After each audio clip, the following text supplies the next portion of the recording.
அதிர்ச்சியும் ஆற்றொன்னா துயரமும் கொள்கிறது. டாக்டர் மன்மோகன் சிங் அவர்கள் 2004 முதல் 2014 வரையில் இந்திய பிரதமராக பொறுப்பு வகித்து நாட்டின் பொருளாதார சீர்திருத்தத்திற்கான பல்வேறு முன்னெடுப்புகளையும் திட்டங்களையும் செயல்படுத்தி மக்களின் வாழ்க்கை தரத்தை மேம்படுத்தியவர். அறிவாற்றல், அமைதி மற்றும் ஆழ்ந்த சிந்தனை ஒருங்கே அமைய பெற்றவர்.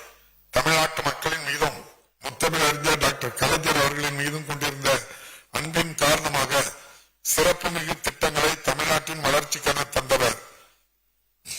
பொருளாதார அறிஞரான டாக்டர் மன்மோகன் சிங் அவர்கள் ஒன்றிய நிதி அமைச்சராகவும் மாநிலங்களவையின் எதிர்க்கட்சி தலைவராகவும் இந்திய ரிசர்வ் வங்கியின் ஆளுநராகவும் ஒன்றிய நிதிக்குழு தலைவராகவும் திறம்பட பணியாற்றியவர்.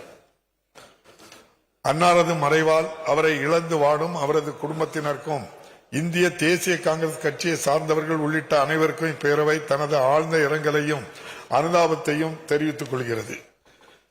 திரு EVKS இளங்கோவன் சட்டமன்ற பேரவை உறுப்பினர் அவர்கள் மறைவு குறித்து தமிழ்நாடு காங்கிரஸ் கமிட்டியின் மூத்த தலைவரும் 16வது தமிழ்நாடு சட்டமன்ற பேரவையின் உறுப்பினருமான திரு EVKS இளங்கோவன் அவர்கள் 14/12/2024 அன்று மறைவுற்ற செய்தி அறிந்து இப்பேரவை அதிர்ச்சியும் ஆற்றொன்னா துயரமும் கொள்கிறது.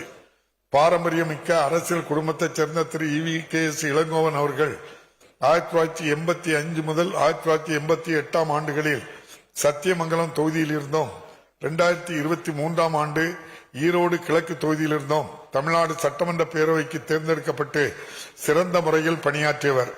மேலும் 2004 முதல் 2009 ஆண்டுகளில் வரை கோபிச்செட்டிப்பாளையம் மக்களவை தொகுதி உறுப்பினராக தேர்ந்தெடுக்கப்பட்டு ஒன்றிய அமைச்சராகவும் நன்கு பணியாற்றியவர்.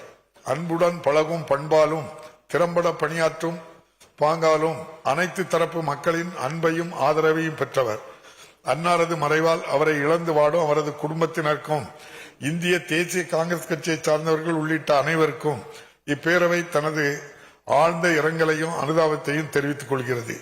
இந்த இரங்கல் தீர்மானங்களை நிறைவேற்றும் முகத்தானும் மறைந்த இப்பெருந்தகைகளுக்கு மரியாதை செலுத்தும் வகையிலும் மாண்புமிகு உறுப்பினர்கள் அனைவரும் எழுந்து நின்று 2 மணித்துளிகள் அமைதி காக்குமாறு கேட்டுக்கொள்கிறேன்.